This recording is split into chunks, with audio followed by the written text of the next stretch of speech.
What's going on, everybody? It's Dan here with Moonshine Talking, and I am going to do a response or slash entry into a contest that Anthony from Metal Miners has posted. Effectively, he's got two parameters. He's calling it his ABC 1 2 3 contest, where you get A is albums, B is band, C is cover, as far as your favorites. The 1 2 3 is a suggestion for his channel.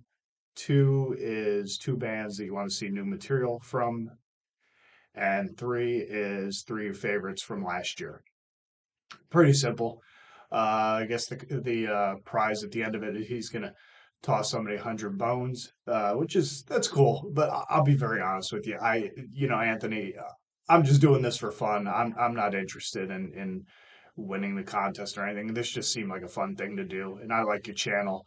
Um, I'll just go ahead and start with that as far as a suggestion. The only thing I can think of, I like your channel, so there's really not much I can suggest. I don't know, maybe if you were able to do interviews, you seem like you're very, you're knowledgeable, researched. I think Maddox Deep Shadow said you have a smooth, buttery voice, so it'd be kind of cool to hear you interview people, and I'm sure you do a good job at it. So there would be my suggestion. As far as two bands I'd want to see new stuff from, I would say one would be Wasp. I know that I hear rumors, I keep hearing rumors that they're going to put something out by the end of the year.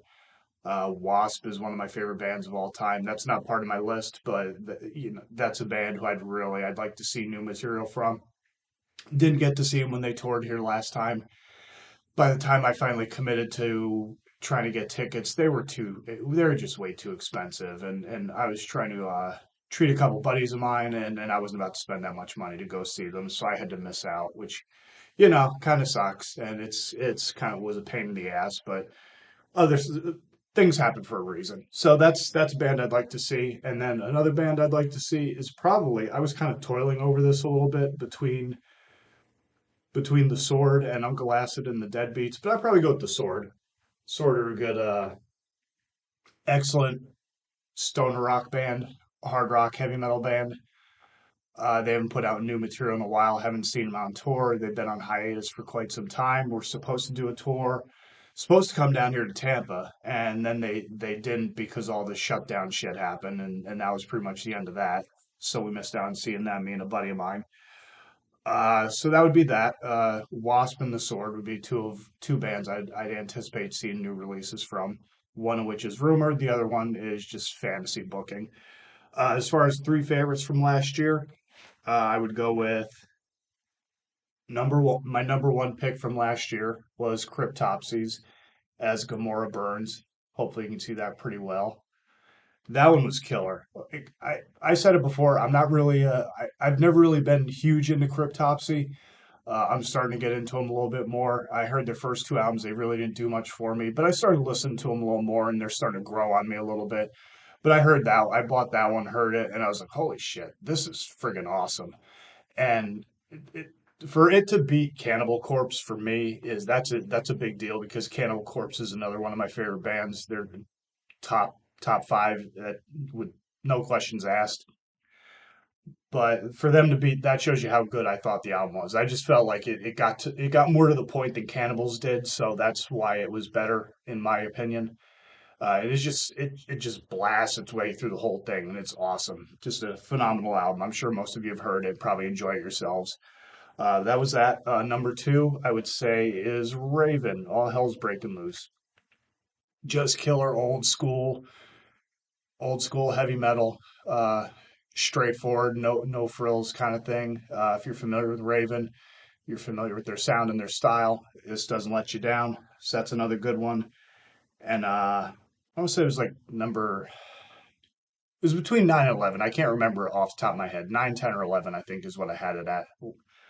And then this one didn't make my top 20 list, but I know Anthony had mentioned it previously, and I sent him a comment about it. Sorrow, Death of Sorrow. They're a fantastic death doom band from New York. Uh, I honestly, other than a couple of people, I thought I was the only person who'd ever heard of them. And I remember them; they were on a compilation back in at Death's Store. I believe that was Road Racer Records compilation. and they had a song on there from Hatred and Disgust. Death of Freedom was the name of it. And they were just a nasty, sludgy, slow, molasses slow death band.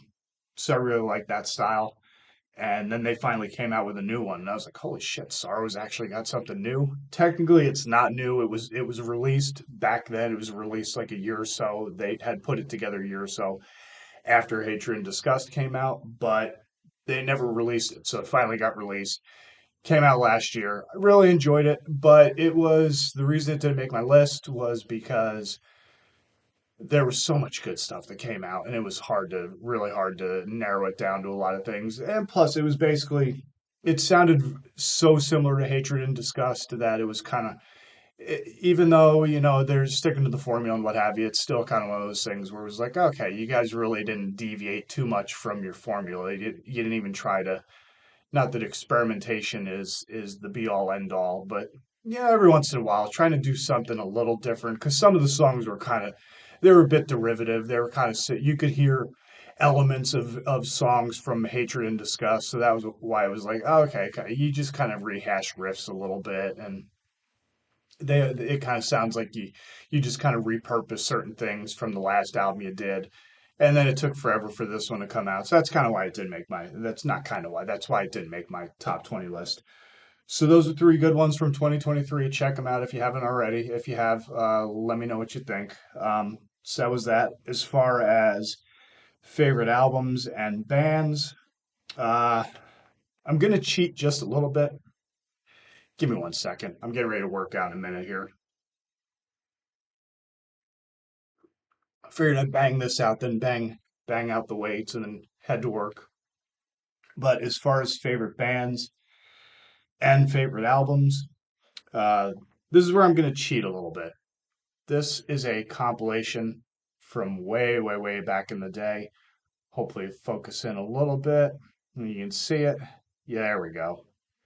This one is the very first album, tape, CD, whatever. First bit of music I ever heard as far as heavy stuff. That is what got me into heavy metal. I was at the time, I was listening to a lot of pop rock, a lot of hard rock.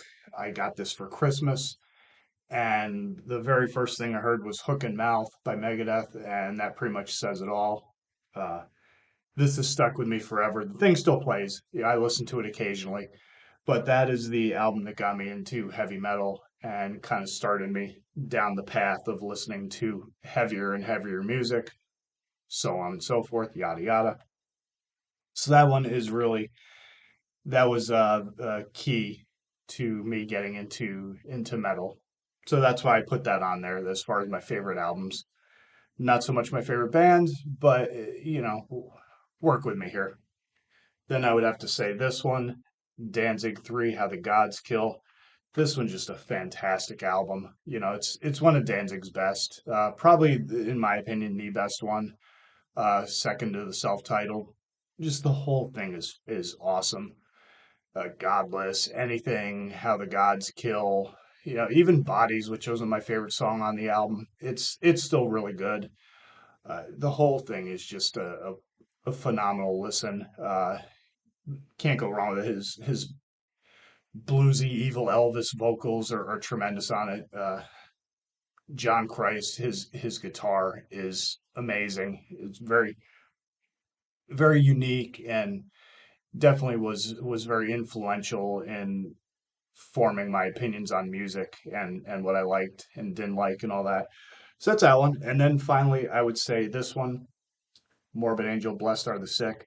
This was the first death metal album next to Deicide self-titled that I ever heard. It's what got me into death metal. Uh, I had heard these guys through both a. I'll tell that story another time how I got into death metal, but that was one of the first ones I heard. That's one of the first albums I bought. Played the hell out of it. Had it on cassette for a long time. Had to get it on CD recently because I didn't have the cassette for a long time, and I just started picking up all the releases that I had and don't have anymore, so on and so forth. So that's that.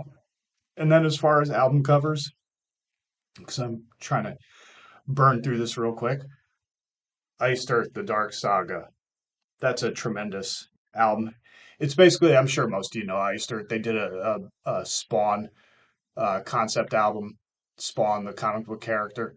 It's the most heavy metal character in comics that there ever was. Guy goes to hell for his and sells his soul to Satan to come back and be with his wife. It's very cool. I'm not a big comic book guy, but at the same time, if there were when people ask me about comic books and stuff like that, I tell them if I'd choose one, Spawn would be it because Spawn's the most metal comic book hero out there, anti-hero. So that's that one. This one's really cool. Cancer, Death Shall Rise. I just like the cover. You see the friggin' demon with the scythe and all these monsters coming from a different dimension, and just everything about the cover is phenomenal. I really enjoyed that one. I used to see it in Sam Goody on cassette, and I never got it because I was a kid and I had no money, so I couldn't just go in there and buy stuff like I can now. But that one was always one that stuck with me through the years. I will apologize. I don't have the names of the artists in front of me. I'm sure anybody can look that up on their own.